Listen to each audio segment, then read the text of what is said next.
What's going on YouTube? It's me, 4Man from 4Man Gaming, and welcome to a Rigs of Ron's vehicle review. Today's video is going to be all about the 1996 Amtran Ford B800 side door school bus.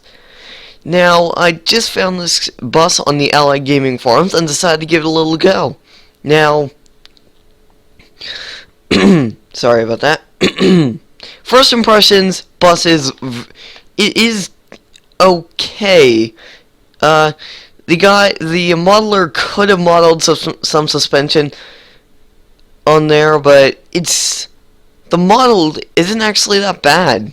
It's got headlights, it's got the school bus, all the school bus stuff and all that. Around back, it has all the things you need.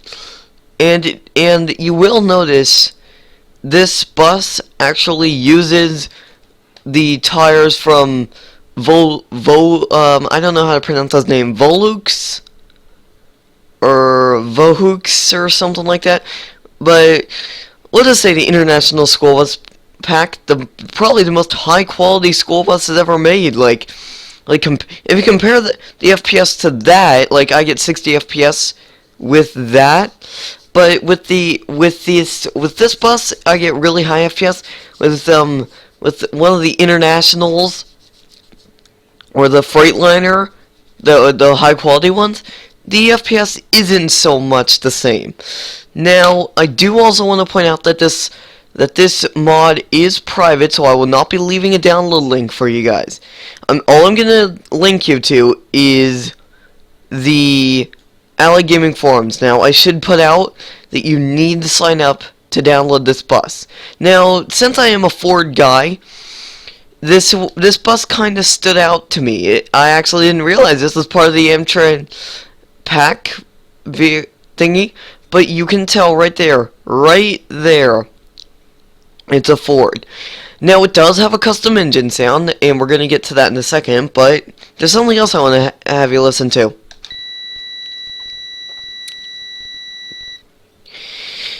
That's actually a beep. I don't know if that's from one of the buses or not. It must be a custom beeping sound. But if you start up the engine, you'll hear it's got an engine sound. Now, I do want to also point out that the interior, it does have all the seats, and you can actually take a look at your guy. I did not know that. But you can actually take a look at the seats. The seats, I wish the seats were like a dark green, because in my school district, we have seats that are green. I'm just kind of going to be comparing this to my bus that I usually ride on. But another thing I do want to point out about this bus is the engine is actually in the front. Now, a little fun fact about it, if the engine is actually in the front, you gotta have these axles in front. If you put enough weight on the back of this bus, the wheel would usually be like right here on one of these rear engine buses. If you were to put so much weight on the back, the bus would just tip all the way up and then tip onto its roof. That's pretty much how it will work. Now, without further ado, let's rev the engine.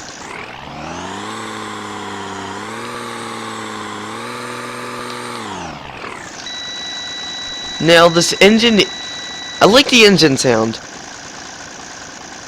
And the engine sound is like all better. Now, it does actually have working lights. It's got a reverse light sound. It even has a working blinker. And I should also point out that the school bus lights do work. They're like the incandescent. If you guys ever use Graysong's Saftliner C2 or first generation Bluebird Vision, you'll know that the lights kind of do this. And it does actually, I've never seen this on any bus before, but look at that. There's one stop sign. All the other buses on here, except for the Volux bus that I was talking about earlier, have two stop signs.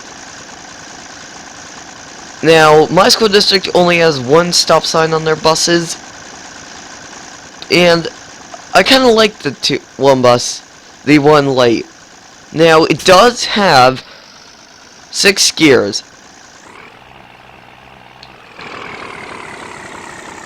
Now, I'm not going to be actually using the interior view.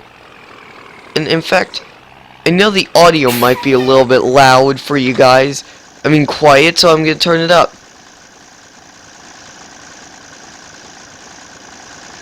Alrighty. So like I said, me being a Ford guy, this bus totally stood out to me. Now I am noticing it does have a little bit of shakiness to it. Probably because it's got all sorts of stuff here. Now I'm just going to go down on the straightaway. We're going to see how fast this thing gets. Now, since we're on the straightaway, let's take a look at the front of the bus. And I've got to say, the front of the bus does look pretty good. Oh, I kind of whistled there. But the engine, the front of the bus does look pretty well. Pretty nice. I'm not seeing any issues with it whatsoever. Now, considering this is a late 1990s bus, all the new things you're gonna see on buses are not gonna be on this bus. This is actually part 1 of 4 of a bus review series that I'm doing, because this pack comes with 4 buses, and I am gonna be reviewing all 4 of them. In fact, right after I make this video, I'm gonna make the next one, and then I'll probably be able to make all 4 of them tonight, and then upload them all tomorrow. So, most likely you're going to be taking a look at this on Wednesday. On Wednesday the 29th? Yeah, Wednesday, April 29th. Now, overall, I think the only thing that I need to see changing with this bus is the addition of, like, a real steering wheel. That's the only thing. Now, I should also... Oh, I thought why don't the headlights work? I thought the headlights worked. I literally just downloaded this and then hit record. Now, this is going to actually... We're gonna park up our bus. Now, overall, apart from the steering wheel, this is a pretty good bus. I don't really see many problems with this bus, only for the fact that it doesn't have a real steering wheel, which I'm probably not going to be using for the other buses. I will check to see if there's an actual steering wheel. Oh man, you gotta love the engine sound. I don't know if the engine sound is realistic. Guys, here's a mission for you guys. I want you to let me know if that is a real engine sound. But if you guys enjoyed part 1 of a 4-part Rigs of Rods vehicle review series, slap the like button down below. And I don't know what bus I'm going to review up next. I'm about to spawn the next one for the next part. But until then, guys, I will see you next time.